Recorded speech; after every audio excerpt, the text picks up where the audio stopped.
My next speaker is certainly one of those people that every time I talk with him, I leave smarter. I leave thinking deeper, and that even last night we had dinner, and that was an amazing 2 hours that we sit there and we talked about stuff. He's absolutely fantastic, and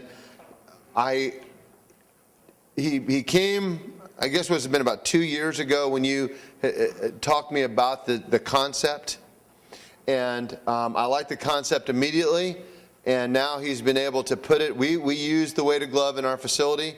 It is a big part of what we do, especially with our minor league guys, and we're just on the cusp of starting this.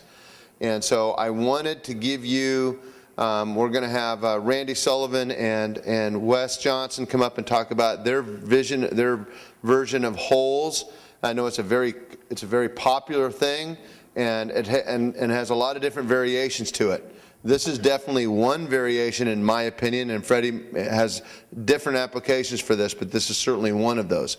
But I was really excited to have him come up, and so if you guys could give Freddie Corral a warm ovation here.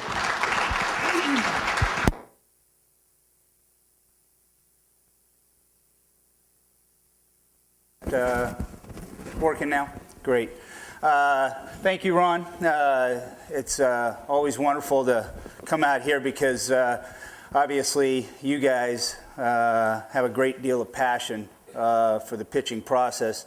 You guys are all big shooters, and I like being around big shooters. And the one thing when asked about coming in and doing the weighted throwing and talking about it, I was kind of, I guess, skeptical of well, what am I going to say? I'm for a lack of a better word, I'm a dumbass. And I'm not the brightest cat. And I was very encouraged through this whole process of Ron speaking just prior to, and the things that he shared in what they do here at the ranch, and the priorities, and the process of learning, and the Bernstein principle, and the research and data, because you're looking at a guy, and I'll go through this, and like I said, I'm not the brightest cat, so what I go off of is basically a lot of the stuff that I can't interpret. I cannot interpret data, but I can interpret feel. I cannot interpret data, but I can interpret what a young man is telling me through the course of our interaction and our communication.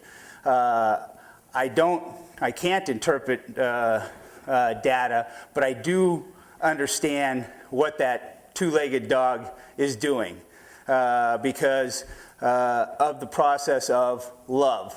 I do understand love. The fact that you're here shows a great deal of love, and I know that word, Andy McKay is one of the best environments that I've ever had as a coach, and just environment in general, just a good space in life, was at Sacramento City College, where I had Jerry Weinstein and Andy McKay to sit around and talk about things. And Andy in Nashville brought up about the mental concept and the key being an aspect of love, one of the keys, and love is the key. And the thing I'll tell you is, when you love something a great deal, you move towards things. Ron showed the Bible and how there's many interpretations of that. Well, those interpretations vary on what we and how we interpret the data of it, like Ron mentioned. But the main aspect, the main concept is love. And we got to I have to explain to my guys what I mean by love, because the moment you bring up love, you think, okay, when are we going to hug? When are the fireworks going to fire off? When am I going to get my Valentine? And love is so much more than that. On the way up here, Andy and I were talking because we drove together to the site here, and we were talking. Everybody has great information, but why does the information that I am now going to throw out, why is it in some cases for some of you out there, it's going to make you feel that possibly your stuff might not be as good or inferior? Why will that be the case? Now, there's going to be a great majority of you that are going to say, you know what, okay, fat guy, get off the bump, we move on, let's go to the next guy. There's going to be some guys out there that go, shoot, that's pretty good, man, I don't know it. And why can't, like love, why can't we understand that the information that we get is all really good information? And you can't have an overabundance of information. You cannot limit me having more information than you, and I didn't mean to point in any direction, but me having more information does not take away from the wonderful information that you have as well. My daughter, my wife and I, when we got married, she's the most important thing in my life, and I love her more than anything. When I had my first child, I said, how in the heck am I going to love this child in the same manner that I love my wife? And then when I found out, man, do I even love my daughter a little bit more than my wife? You know, because where's this coming from? Because I love my wife as much as I love my daughter. Then she tells me we're going to have a boy. And I'm going, crap. Now how am I going to love all three of them in the same manner? Well, I'm looking at love in the wrong aspect. I'm looking at information. I'm interpreting the data of love and saying there's only so much love. So, all right, wife gets 33, daughter gets 33, son gets 33. And the amazing thing is we find a way to give 100% of it all. So the information I'm going to share is what we do and what this thing has done for our guys. And I will tell you that I probably went a little long in talking about something that is wonderful as love. You guys came here to hear about this. So, common sense approach to weighted throwing. This is a glove that I designed. I swiped some neoprene sleeves, knee braces out of our training room, and I went about making my own. I said, you know what, I'm going to make a glove because here's how it came about. The original thought came from balance. Everybody that knows me and knows me for years, I am the balance guy. Everybody says, I think about 5 years ago, 6 years ago, DJ even jokingly, well, you're the balance guy. Well, yeah, I am the balance guy because I think balance is a key to all things. And when you think of balance, well, I believe it was Marshall that said, the arm only goes as fast as it has the ability to slow down. And I say Marshall, but there's a lot of guys out there that have said that. Just like on the way up here, how did long toss, and I love Allen, but how did long toss become Jaeger? How did that evolve to that? When we were all through doing long toss a long, long time ago, how did it become that? So the process of balance, we can staple names to certain things, but life kind of produces this. Life produces this concept. And balance is a key. So the arm will only go as fast as it has the ability to slow down. So my not intelligent self said, okay, that makes a lot of sense. So throwing weighted balls versus weighted throwing. I was part of the experimental group, the training group that Tom House and Coop Duran had for power baseball. We were one of 8 universities that utilized it. I was at the University of California, and they divided us into 3 groups, one doing an overload, underload, 4-ounce, 6-ounce, 5-ounce, one of us doing just simply the 6-ounce to the 5-ounce, one of us groups doing simply the lighter ball, 4-ounce to the 5-ounce. And that was all fun, and that was neat, and a lot of guys improved their velocity. This was in 85, 86. When this happened, not only did everybody go up in velocity, but everybody went back down. So now we're back, now we're to where we are, and we understand that weighted balls do have some type of benefit. But having experienced it and knowing what it went through, throwing weighted balls, what actually occurs in weighted balls. And if the throwing arc is a balance, and I will say this, yesterday's presentation by Trevor was outstanding. And as we all saw, the different positioning of the hand, okay, and how the hand gets to a certain point on the ball, and then the moment the ball left his hand, we all saw this pronation. So it all appears, and this is my simple mind, because the data that I am interpreting is what I know about balance and what I know about the experiences of seeing pitching. So here's my thought process on what we see when we interpret Trevor's video. The throwing arm has an accelerating and a decelerating area. In Dallas, a while back, DJ and I had a talk, and I said, you know what, DJ, I think pronation is that balance point of the throwing arc. I think that point of release is the deceleration area, and everything prior to. That is the midpoint of the throwing arc. So pronation is that midpoint. What you're seeing is not somebody pronating a pitch to make it go. What you're seeing is an area in which the ball is probably optimally being released at that point where acceleration finishes, deceleration starts. So I don't know that it's this. I'm just throwing that out there. But that's the way my mind and simple mind looks at it. So when you're throwing a weighted ball, if pronation is that midpoint per se, then throwing a weighted ball is 8 ounces, gone, nothing. Okay, so now we're training the arm to throw an 8-ounce load with nothing to finish. But if the arm will only go as fast as it has the ability to slow down, then how's the area that at the finish is going to take care of itself? How's that going to be? And what I did is I made my little contraption, and for 5 days I threw batting practice consisting of about 180 pitches, and I did it with 8 ounces. I had an 8-ounce load because I didn't know what the thing was. I just knew that it was a weight that I stole out of a weight trainer's vest, you know, the weighted vest. And it was this little, I think I have one here. It was this thing that slid in the little sleeves of it. And I said, you know what? And I taped it to the back of my hand, and I threw batting practice with 8 ounces. So I'm throwing 8 ounces, a 13-ounce load with an 8-ounce at the finish. And it felt good. And I don't know if I don't think I am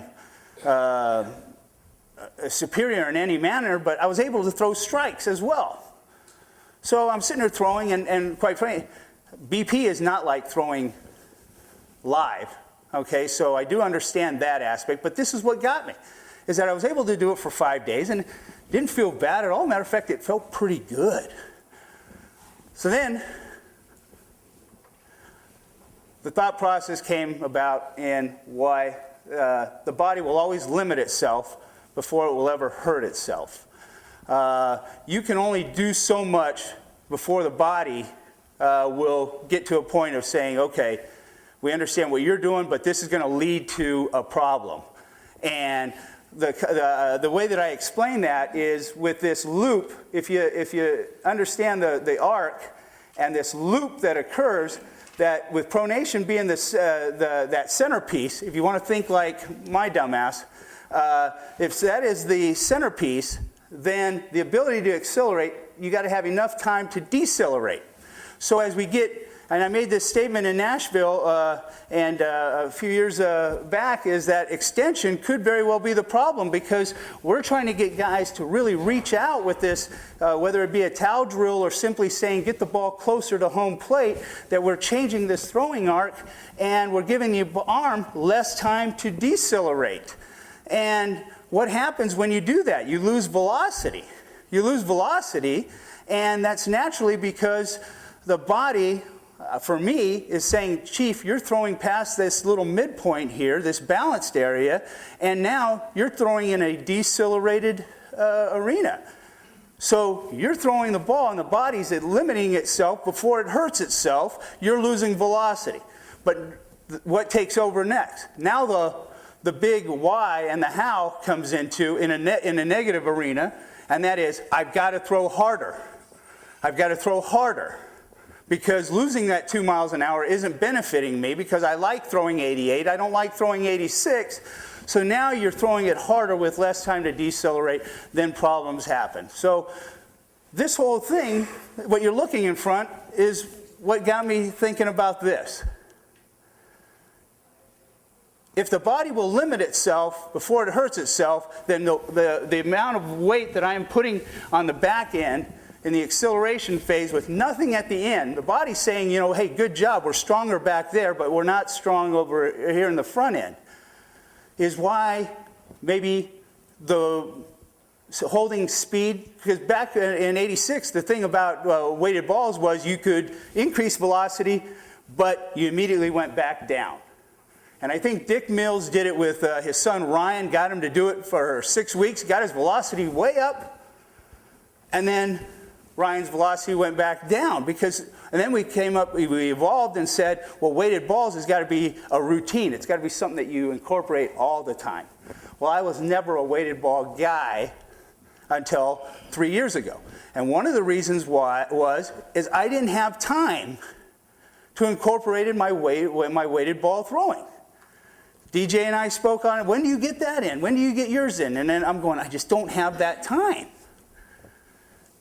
So, or maybe the correct response was, I'm just not smart enough to figure out the time, because someone like DJ was. So, here's how I was able to do it. By keeping the weight on the back of the hand, I now have, and we're talking ounces. We're talking ounces.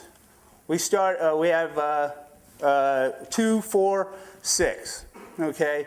And if you have a 2-ounce load, obviously when you're throwing a baseball with 2 on the back of the hand, 5.2 with the baseball, you've got 7.2 ounces. When that leaves, the 2 ounces stays to help strengthen the deceleration area. Now we're strengthening this end, which is a good thing. The thing that this brought about too, that made me even more aware that extension isn't a great thing, is you'll know your guys that do push the ball, your guys that do interrupt that arc by getting more extension, this will feel very bad. Placing 2 ounces, placing 4 ounces, and this was the argument that I got when I brought up the sock drill years ago was, well, when you throw the ball hits the end of the sock, that's that jarring feeling that you have. Those guys that had extension problems had an adequate argument. Because when the ball hit the end of the sock, it would feel like it jolted out. But it wasn't that the drill was bad, it was the technique leading into it. So what this has done, and it brought about a different drill that I have to utilize with guys, is guys that do feel that in that elbow, we've now had to reintroduce them to a throwing arc. And that was a simple drill of just simply standing in front of guys and saying, okay, get the ball through, as opposed to reaching. I stood at a position of 11 steps in front of them, positioned myself at their height where their shoulders would be, and I just held something over the shoulder. 11 steps from the mound over the shoulder, and then they introduced themselves to their throwing arc. Now, depending on their arm angle was me changing the angle of the stick. I'm not here to show a drill, but to talk about the weighted balls. But this will bring about some areas that, when you apply it, some bad things to do. So I'm going to talk about all the good things that we do. I don't know what weighted balls versus holds are, because simply I don't know what holds are. I'm anxious to see what Wes can show me. I did try to talk to Jamie Evans, because when I came up with this, I called up Jamie and I said, hey Jamie, what's this thing about holds? Because Pete Condary, when I told him about what I was doing, he said, well, that's like this holds thing. I'm going, what's this holds thing?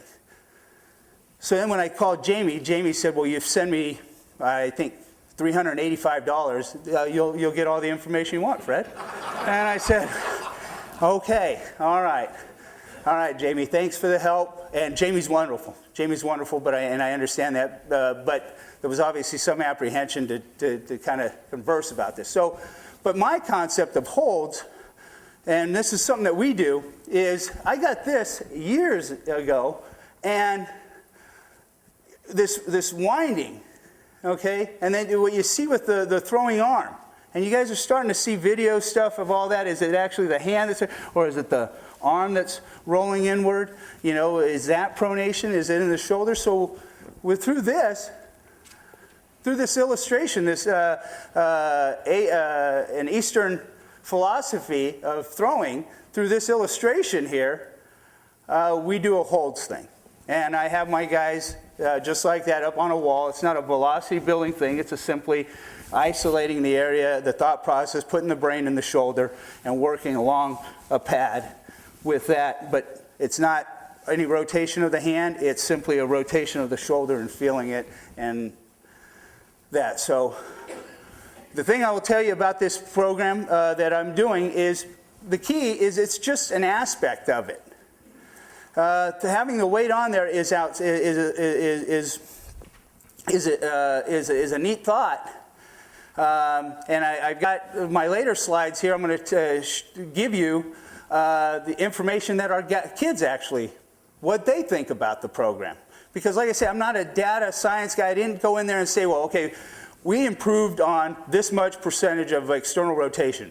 We improved this much more on internal rotation. That's not, it's how did that feel? What was that like? And do you like it? Do you want more? So the thing I'll say is that preparation in anything is the key. Preparation is the key. 700% of arms surgeries have gone up, 700% in the last 15 years. That was a statement that was brought about 3 years ago. And why? Well, simply because I think of preparation. The preparation of being prepared to do so. Ron brought up a slide and it said, is throwing natural, you know, and he didn't delve into it, but I just saw an article the other day that Harvard came out and said throwing is a natural thing. They did a research and they went back to cavemen. And they talked about how the cavemen and all these weird names that I can't pronounce because, like I said, I'm not bright, but I think it was the Mongoloid dude and Neanderthal and how they threw and all that. So throwing is natural. And this is a study by Harvard. People that are smart, not short and fat. To understand this percentage, you must understand that preparation is a big thing. A great deal, we panic a great deal over injuries, and we don't really assess the fact that a majority of our injuries occur from guys that really don't know what the hell they're doing. Not necessarily in how to do it, but the love, the finding a way, the how do I make throwing a livelihood? How is throwing going to be very important to me, and how do I pursue it on a day-to-day basis? Some guys, I mean, the camps that we would hold in years past, and now, I mean, I've got a camp that I'm holding tomorrow and Saturday or Sunday. There are some kids that are dropped there just because mom and dad need some time to do some stuff, and they're there. Okay, and this young man gets hurt. Well, guess who's talking about how throwing hurt their son?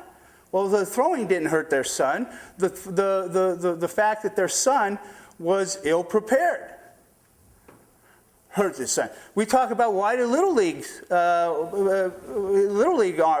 problems. Watch little leaguers warm up. My son's now playing in all these tournaments, and it's get from one field to the other field. By the time you get to the field, the other team's waiting and going, hey, you know, we got to go. So now these guys start throwing, and then there's just not, we don't take into account the preparation.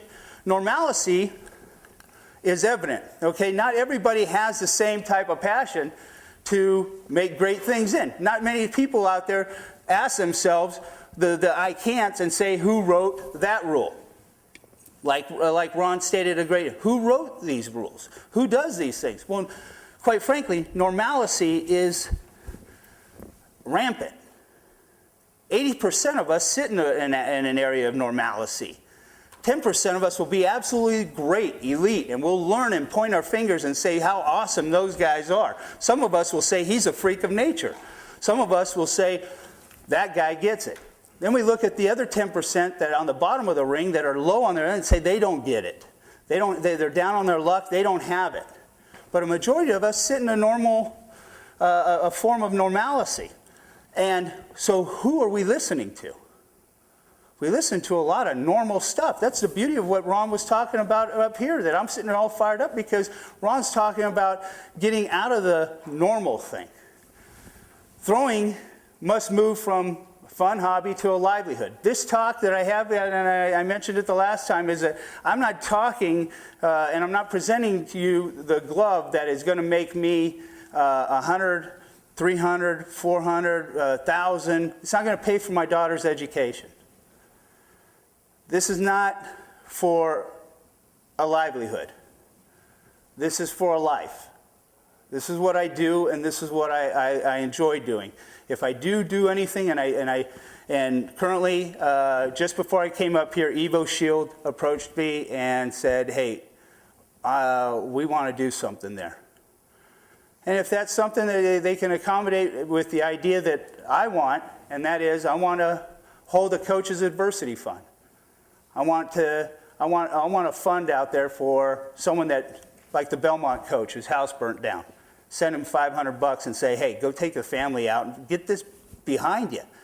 Don't think about all the other, do something. All right, so if this goes anywhere, it's going to go,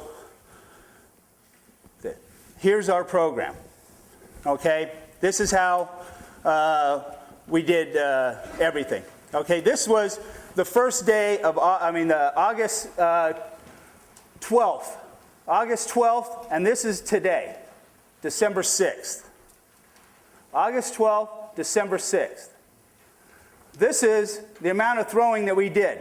Now, this is all colors, and they don't quite mean anything, but all the yellow is our patent program. Our patent program, and I put a smiley face there, it's my prehab throwing program. It's the rehab throwing program, okay? And I put the smiley face there is because rehab is the intent that's behind every bit of it. And long toss, should you throw the ball 300 feet or should you throw the ball only at 90 feet? Which is going to be more advantageous? If you throw a ball at a 23-degree angle at 90 miles an hour, that ball will travel how far? 300 feet. Is that correct? 300 feet at 23-degree angle, the ball will go 300 feet at 90 miles an hour. So 300 feet, 23, that's a 90-mile-an-hour fastball. Okay, me standing right here, throwing the ball 95 miles an hour at a 23-degree angle, how far would that ball go? Some of you are thinking right now, 320, 330, 340. And I will simply tell you that the ball would only go about 40 feet before hitting the roof of that ceiling there. And that's the key. It's not so much the long toss, it's the process that goes in behind it. When you're throwing with a guy throwing 300 feet, the way I tell our guys is, okay, throw the ball 300 feet, we'll do the 300-foot long toss, and then I'll bring him in and say, okay, with that same effort, throw it 300 feet, and we've got a guy there that catches it. Okay? And it's like, would that ball have gone 300 feet? Yes. Okay, well, do we need to go 90 feet or do we need to go 300 feet? What's the priority here? It's the effort that I put into it, Coach. Great answer. So we can get our long toss done right here in this room because long toss is the end result of intent, the end result of how hard are you throwing the ball, what is the key. The distance is a nice little thing to put at the end. The distance is a poor man's radar gun, all those wonderful things. So when you see these lines here, or these colors, our throwing program is based off of communication. This whole plan is based off of communication. So when we throw, my guys have an idea that throwing 300 feet at a 23-degree angle as hard as they can is 90. And if that's as hard as they can go, we stamp a 10 on it. A 10. Okay? If as they're warming up and they're getting their arm loose, doing their L drills and their core warm up, what's the effort level there compared to your 10? Well, that's a 2 or a 3. Okay? Where are you at after about 40 throws working at 90 feet? Well, I'm probably about a 6 or a 7. Okay? Do you understand the grading scale of effort here? So this here, these are the throwing programs that we have our guys do. We have our guys go through it. But the key is my guys, a majority of the time, will stay in the 8 and 9 area. 8 and 9. If you averaged it around, all those would be 8s. There'll be days where the guys are doing 10s. There'll be days where guys are doing 6s. But they're listening to their arm, they're doing the things that are required. Okay? Of the 115 days that you see here, and we stopped throwing, this was we threw all the way up to this point, and this is not including practice. This is not including our practice, the team practices that we had from this area on to this area. We had a team practice format here. Everything leading up to it, everything after it. The blue here was the moment that we put in our weighted glove. This is when I introduced them to 4 ounces. Actually, 2 ounces. No, it was the 4 ounces. We started out with the 4. So they went through this throwing program, this amount of throwing in preparation for this day. And then we went with the weight. We did these programs with the weight. Okay? When this other blue area came, we added the time frame. We added the weight, or the distance. From here to here, we only used the weight up to 90 feet. Up to 90 feet. When they were at 90 feet, we got it. When it was time to move back, we said, okay, take off the weights, guys. Now let's go into throwing. Here it was, okay, we're going back to 120 feet, 120. We're throwing 120 feet with it. And we did that all the way up to here. And this change was that we dropped it down to 2 ounces. Because this was the month of November, leading into November here, that we said, hey, we're going to start doing our Geronimo plan.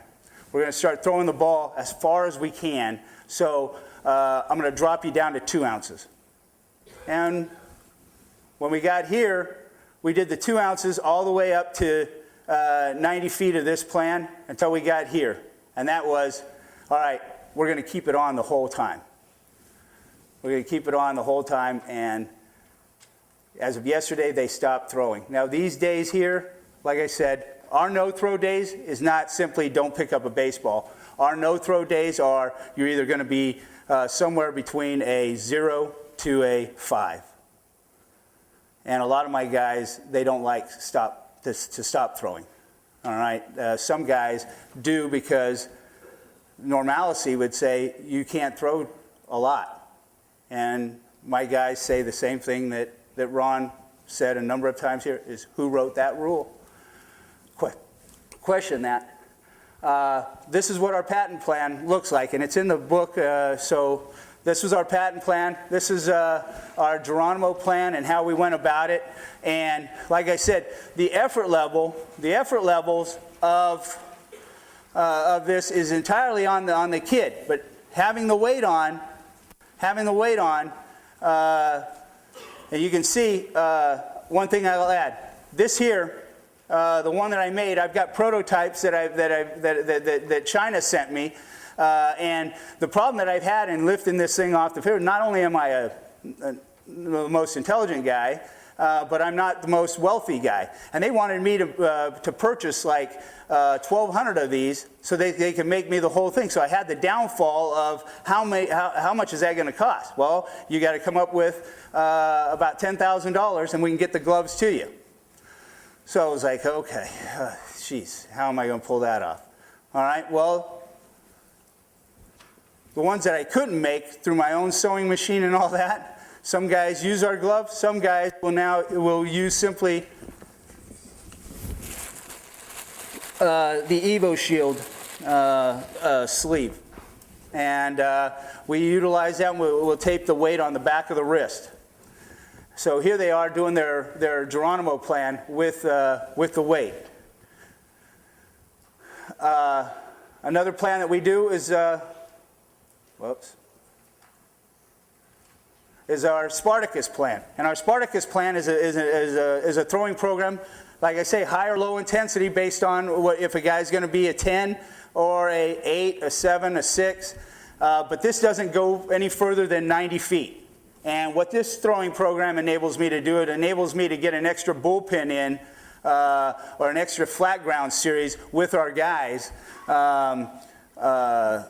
through the week. So it is, we're not going past 90, but we are going to be very explosive in what we want to try to attain here. Arm care, like I said, this is just one aspect of the throwing program, okay? The weighted glove.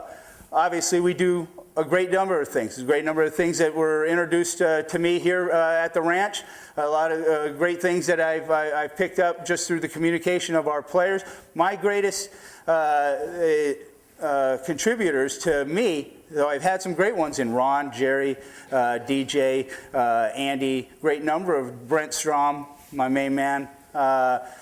You know, those guys, they brought about a great foundation.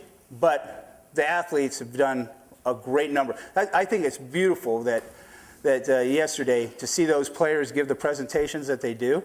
And I think that's such a wonderful thing, you know, and that's something that we're going to continue to do at the University of Georgia, because I think it's awesome when guys can go up and teach that, and they did a wonderful job on that. So my greatest mentors are these athletes, and they'll come up with ways, you know, they see it and they incorporate it. So arm care, we do all this stuff. Strength, these are just typical strength programs, strengthening that we do. We have a Monday, Wednesday, Friday workout for our pitchers, and we do a great number of skill work. But the reason I'm showing you this is it's simply not putting on a weight and throwing, gentlemen. It's simply not saying at the end of this, oh, Fred just said what? And you wrote down, oh, it's an Evo Shield thing. I won't have to wait for him to come out with this glove, the poor bastard. I will be able to get this Evo Shield thing, and I'll be able to get this thing rolling on my own. Well, it's not simply about doing that. It's all this stuff that entailed. Our weight training program, under all that yellow that you saw for our throwing program, there was a 7 a.m. lift consisting of this stuff. That's what we do on Mondays. This would be a Tuesday, you know, and I've got some video, the DVDs that I have at the end that have all this stuff on it, because I know that you'd like to see all the workouts. But the key is, like I said, it's what's going into the whole process. Ron talked about how, looking at the back of a young man and seeing that his scapula and all the stuff that's out of line, but yet you want to talk about lifting up his leg and throwing harder. There are other things that have to go into it. When you're going to go into the weighted ball or weighted throwing, which I am going to tell you, this is really good. This is really good. And I would encourage you to experiment with it. But know what you're doing. Yesterday at the airport, I'm waiting at Thrifty's for Perry and Marcus to come up because they're driving me over to the ranch. And I get a phone call from one of my pitchers that pitched for me last year at Memphis, who's now a coach helping out at junior college. And he says, Coach, I need you to call up my coaches and tell them that there's nothing to worry about with this weighted throwing. I said, what do you want me to tell them? I said, you went through the program. What do you want me to tell them? He says, well, they just don't, they're very scared about it. They're scared. I said, well, what are you doing? He said, well, Coach, we're just doing the same thing. I said, what are you using, Clayton? Because I don't have anything, you know, are you using tape? He says, I go, how much weight are you using? He says, we're using 1 pound. I said, good God, Clayton, 1 pound, we're talking ounces. He goes, well, isn't that what I used? I said, no, the most you used was 6 ounces. The most you use is 6 ounces. They don't know what that weight is. They just know that there's a weight there and they're throwing. But 1 pound? Good God. So Clayton, who went through the whole program, needs to understand that there is more to this. And it scared the crap out of me. Clayton, you're gonna be the guy that does the whole plan, and they're gonna say, well, isn't that what Fred Krause talks about? Well, do it the right way. So this is all the stuff that builds up to that. So if you're gonna do this, there's not the quick fix. There's no quick fix to anything. And half the reason any of this ever works, it's because the how equals up to the big why, like Ron mentioned.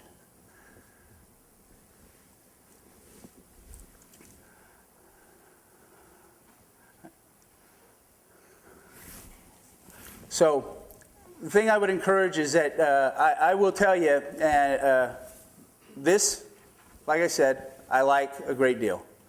I don't have any apprehension to tell you, hey, you should try this. But the only apprehension that I have, and the apprehension that I had last year when I wanted to tell you, was the minimal amount of information that I had to give you. Now I have a year and a half, and I have 42 young men that have gone through this plan, and I can't give you the data, but I can give you the responses and the feel to things. So we have competitions. We work out on the field. This is one of our routines. During batting practice, we don't shag. Because I had 27 pitchers at the University of Georgia this year, we had to split them up. But this is stuff that we do during batting practice, during the time that we are working out. So these guys aren't simply throwing a weighted thing. They've got, and the reason you see Patton, Geronimo, Spartacus, Hannibal Barca, I'm a big Warrior guy. I like Warriors, and it gives me an opportunity to tell them what this guy was like and what it's about. So here, and I know that I've got like 7 minutes, so I'm going to tell you, this is what the responses were back from our guys. I gave them 6 questions, because communication is the key, and constantly communicating. This is what what are your thoughts on the weighted program? Well, I got a skeptical version of it, and that is, adding the weight helped me develop my arm speed. At first I was skeptical, but soon I realized that it was very beneficial for my arm. To the point, I like the weighted program. My arm has actually felt better than it did at the beginning of the fall. The ball seems to be coming out of my hand way better since we started doing this. Then you've got the analytical kid that many parts of the body that I feel it targets are the one that are nearly impossible to get to in any way beyond throwing. I feel like adding the weight helps to strengthen and loosen up these body parts that in the long term would provide a better health and higher velocity. Mike Dillon, our trainer, is a very efficient and very smart medical guy. And this is one of the things he says. First thought brought concern about the literature regarding elbow injuries and weighted throwing. We had none. He's the guy that my guys go to. Ron says, they don't talk to me about pain, but they do talk to our trainers about pain. Okay? So you want to know stuff, this is the guy that knew more so than anything. Second was the question of how our pitchers would handle that volume. He saw the volume and said, good God, we're going to be throwing that much? We've never thrown that much. What were the benefits of the weighted throwing program? A different view, it helps on focusing and on the target and builds arm strength and stamina. For you guys, I had it printed out and I forgot to bring it. I noticed it when Andy and I were talking about it last night. I had a packet of all these, everything that our guys said, all 27 guys, and everything that they said about the throwing program. And the answers to this. I just put points up here because of the time frame. But that it builds up arm strength and stamina. Better arm endurance to effortless arm velocity. I noticed that I was able to throw harder and more consecutive innings. I think the benefits of the Napoleon plan, which when we put the weight on, our Spartacus and all that turns into a Napoleon plan. Okay? He gave me a way to introduce Napoleon to our baseball program. And that we can throw with the same intensity and without weight, but are able to increase the strength of our deceleration muscles. He listened to the talk, he bought into the talk, and said, okay, I understand, that makes a lot of sense. There was an increase in endurance and more confidence in the ability to throw a lot and maintain velocity. The psychological benefit was great. It was as great as the physical, was from Mike. It gave them more confidence. It told them, I am prepared. Trevor said it, a healthy arm can produce more good things. This, if anything, it produces a healthy arm. If you got a healthy arm, you can produce better things. What were the downfalls of the weighted throwing program from our guys? And the only downfall at the beginning was skeptical about throwing with a great deal of intensity. You know, you put that weight on there, yeah, it'll give you. But the downfall, and that would be on the downfall. After the second time through doing it, you further explained the benefits of the program, the trust factor came into play, and everything went well from there. The right equipment. The first, the Evil Shields were too big, and when you ordered the smaller ones and it became tighter on the wrist, the arm, it was perfect. Another downfall was that the arm, there was some arm soreness in the first starting the program, but other than that, it was really it benefited me. At the start, there is going to be that a little bit of a soreness, a little bit of a wake up to the body saying, "What the hell are you doing out there?" And you know, football hell week. It happens to everybody in football hell week. You know, your legs get sore. You can't sit down and take a crap. You know, it doesn't. You don't stop playing the game. Your body just becomes more aware of the workload that's there. That's what that young man had to come. The downfalls that I could see is that this is when the arm would get tired. I believe that the weight and simple addition of the sleeve being there, that the mind had previously never really accounted for, makes it easier to slip into bad mechanics when your arm is tired or at first loosening up. Okay, that was one young man's. But in showing that young man, and in our videotape, which we will do, we'll show him that there was none of that was in there. And this kid can get pretty analytical, but not so much that I'm not going to say that if you knew the kid, you'd understand. There is none of the athletic training perspective, none from the athletic training perspective. I again like to state that communication is the key throughout the process. How do you make it better? 3 minutes. How do you make it better? This young man said, I can't really think of any suggestions to make it any better. I love every bit of what we are doing so far. I have zero complaints. Another one said, I feel like maybe even going to a heavier weight would be better to improve the throwing process. The heavier weight would make it, would only further strengthen the back of the shoulder. Bullpens. I think it's a pretty good now, but would it be too much stress to do it in a bullpen? Should we do it in a bullpen? Should we have that, which we have not done it in a bullpen. I've done it throwing BP, and I don't see any problem with it. But the only thing is that when we're on the mound, for me, it's not a mechanical time. When we're on the mound, it's about hitting your target, and they will not be hitting their target with the weight in the back of their hand. I want them locked into target mode. So that's the only reason I have not delved into that. My suggestion is that maybe we make it better would be to add the weight once the arm is loose and past 60 feet. This young man, the analytical kid, that would like more time before putting it on. I would not throw a bullpen or a short box with it. There is an increased stresses on the elbow and the shoulder. Throwing both and adding weight would only increase those. But he agrees with Bowling's suggestion that this was bowling. Anything to add? The emphasis of the buy-in, okay? I forgot to cut my weight. One kid, when I told him to cut off the weight, he didn't listen, and he didn't go down to 2 ounces. He stayed to 4 ounces the whole time, and he said he really liked it. I really enjoyed the Napoleon plan. My arm rarely got sore, and I threw more and more, and that was a new feeling for me. I was able to throw a lot every day. I felt that my weight could have been heavier. I built up over a course of the fall a sense of that the weight was a part of my arm. I built over that the sense was a part of my arm, and sometimes I forgot to take off the weight after 40 plus. So there were even some times where the guys didn't take it off because, like he said, it became part of his arm. The key to the program from our trainer was the buy-in and communication. And that's the key that I'm going to tell you guys, is that this is, I really believe, a very good thing. The key is do they trust you?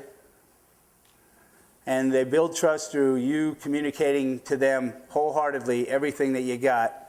And the beauty that I think helped me out is I share with them just the things that Ron shared with you in your presentation before. So this slide is irrelevant in the fact that explanations on how and what the body can do are still up in the air. They cannot be explained. Science truly is a great story. Everything that we talk about what you can or cannot do, it's really a great story. And I know I'm going to piss off a lot of guys that really spend a lot of time with the science aspect of things, but truly only the absolutes of science, the ones that, if there are, they're only an extension of what our brightest people understand. And we may, as we continue to get brighter, understand that we really didn't know much. That's why there's always that back. For every pro, for every guy that's in there saying, I'm with you, Fred, this is a good weighted ball program, there are others out there that are saying no. For every I can, there is an I can't to things. So if you have any questions, this is how you can get in touch with me. My email, my cell phone, my Twitter account, and my YouTube account. Like Andy's got about 8 different numbers for me. This is the actual number that is mine. All the other stuff that you have for me being from Oklahoma to Tennessee to Memphis to LA to this to that, this is where I'm currently at, and this is where I plan to stay. So, any questions? Yeah. How would you incorporate this during your spring season? During the spring season, it'll be in our, every day we have a throwing program.